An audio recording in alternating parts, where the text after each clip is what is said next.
Για κλήσεις ανθρώπων από τον Χριστό μιλάει η σημερινή Ευαγγελική περικοπή, αγαπητοί εν Χριστώ αδελφοί, και αναφέρεται στην κλήση του Πέτρου και του Ανδρέα. Ο Πέτρος, Ανδρέας ο Πρωτόκλητος, Πέτρος ο Κορυφαίος, αλλά και στην κλήση των δύο ιών του Ζεβεδαίου, του Ιάκωβου και του Ιωάννη, οι οποίοι είχαν κάποια απασχόληση και μόλις τους κάλεσε ο Χριστός, αφέντες λέει άπαντα, ακολούθησαν αυτό.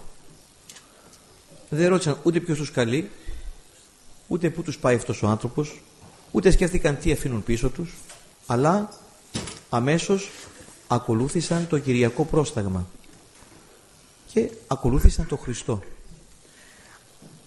Την ίδια ακριβώς διάθεση βλέπουμε και στην κλήση του Ματθαίου, ο οποίος καθόταν στο τελώνιο, καθόταν στο σημείο εκείνο από που εισέπρατε τους φόρους.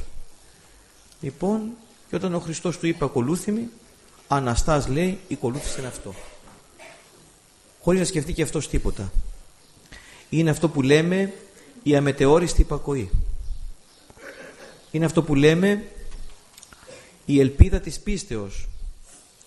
Είναι αυτό που λέμε αλλίωση της καρδιάς από τον Χριστό, σε τρόπο ώστε να μην βλέπει πέριξ, αλλά να βλέπει μόνο κατευθείαν αυτόν που την καλεί και να σκέπτεται μόνο αυτόν και την κλήση του και το κάλεσμά του. Και βέβαια την κλήση αυτή δια του Αγίου Βαπτίσματος και του Ιερού Χρίσματος, αλλά και της συχνής μας, της πυκνής μας συμμετοχής ευκαιρός ακέρος στην Θεία Κοινωνία, έχουμε λάβει όλοι οι Ορθόδοξοι Χριστιανοί, οι κληρικοί ιδιαίτερα, αλλά και εσείς οι λαϊκοί, που οπωσδήποτε πρέπει μέσα από τη ζωή σας να ευαγγελίζεστε τον Χριστό. Η ζωή σας δηλαδή να αποτελεί τύπο και υπογραμμό της ζωής του Χριστού. Και σε εμάς ισχύει αυτό και σε εσάς βέβαια. Η κλήση απευθύνεται σε όλους. Και να προσέχουμε να μην γίνουμε επιλύσμονες της κλήσεως και της τιμής η οποία μας έγινε από τον Χριστό. Όσο ο άνθρωπος ξεκολλάει από τα υλικά και στρέφεται προς τα πνευματικά, υλικά με την κακή έννοια, έτσι, χρήματα, δόξα, τιμές, πλούτη κτλ. Όσο ο άνθρωπος ξεκολλάει από αυτά, έχει την αίσθηση ότι πετάει, ότι ελαφρώνει, ότι πηγαίνει κοντά στο Χριστό.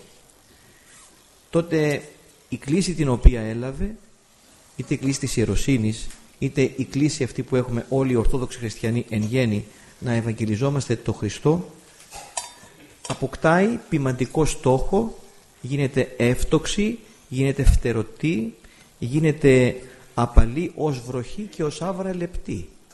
Και κάνει ώστε πάντα ο Χριστός μας να προηγείται και ο εργάτης του Ευαγγελίου να ακολουθεί. Αυτή την κληρονομιά λάβαμε από τους πατέρες μας που έλαβαν την κλήση του Χριστού.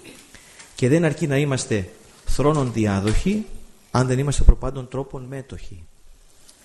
Να ακολουθούμε δηλαδή εκ μέσης καρδίας τον Χριστό και να ψάχνουμε πάντοτε τη χαρά του Χριστού. Γιατί η χαρά η αυθεντική ούτε εκ δεξιών προκύπτει ούτε εξ αριστερών. Πολλό μάλλον εξ αριστερών δεν προκύπτει. Αλλά προκύπτει πάντα εκ μέσης καρδίας, όπου υπάρχει χάρις του Παναγίου Βαπτίσματος, και όταν την αγγίζει το Άγιο Πνεύμα τον άνθρωπο, τότε αναβλύζει πηγαία η χάρις του Παναγίου Πνεύματος. Είδατε, σήμερα γίνεται λόγος και για θάλασσα. Η θάλασσα είναι μεγάλη υπόθεση και σημαίνει τον κόσμο. Σημαίνει και την ωερά θάλασσα της καρδίας μας, όπου αυτή η θάλασσα λέει μεγάλη και ευρύχωρος, διαβάζουμε στον προημιακό ψαλμό του Εσπερινού, εκεί ερπετά ο νου και στην αριθμός ζώα μικρά με τα μεγάλων. Και τα ερπετά αυτά και τα ζώα τα μικρά με τα μεγάλων δεν είναι τίποτα άλλο από τα πάθη μας, τα οποία κρύπτονται μέσα στη θάλασσα της καρδίας. Αλλά για θάλασσα γίνεται λόγος και στην Παλαιά Διαθήκη, στα πρώτα κεφάλαια της Γένεσης, στο πρώτο κεφάλαιο της Γένεσης, όπου το Πνεύμα του Θεού, το οποίο επεφέρετο επάνω του ύδατος, έκανε να βλαστήσουν μέσα στη θάλασσα η χλωρίδα της και η πανίδα της. Αργότερα βλέπουμε η θάλασσα, η ερυθρά, να γίνεται τύπος του βαπτίσματος, να καταπίνει τον Φαραώ και να αφήνει ελεύθερο το έδαφος να περάσει ο Ισραήλ. Βλέπουμε τον ιερέα και πάνω από τα ύδατα της κολυμβήθρας επικαλείται το Άγιο Πνεύμα και ο βαπτιζόμενος μπαίνει στην κολυμβήθρα, αφήνει τον παλαιό άνθρωπο και ενδύεται τον νέον άνθρωπο εν Χριστώ. Αλλά το όνομα Μαρία έχει 62 ερμηνείες. Μία από αυτές είναι Μαρία Μάρεα, θάλασσα στα λατινικά. Τούτο σημαίνει ότι η Παναγία μας είναι θάλασσα χαρίτων. Γι' αυτό δεν νοείται ο Ορθόδοξος Χριστιανός που να μην έχει πολύ μεγάλη, πολύ στενή σχέση με την Παναγία. Πολύ στενή σχέση με την Παναγία έχουμε οι Ορθόδοξοι. Αυτό το ξεχωρίζουμε από τους αιρετικούς. Και από τους Προτεστάντες και από τους Παπικούς, οι οποίοι έχουν λανθασμένη σχέση. Εντελώς είναι μαριολάτρες. Έχουν άλλη πλάνη αυτοί. Λοιπόν, στενή σχέση με την Παναγία μας. Η Παναγία μας είναι θάλασσα χαρίτων. Η Εκκλησία μας είναι κήπος χαρίτων και κήπος θέψεων πνευματικών. Λοιπόν, να έχουμε στενή σχέση με την Παναγία μας. Πράγματι αποτελεί η Παναγία μας θάλασσα χαρίτων.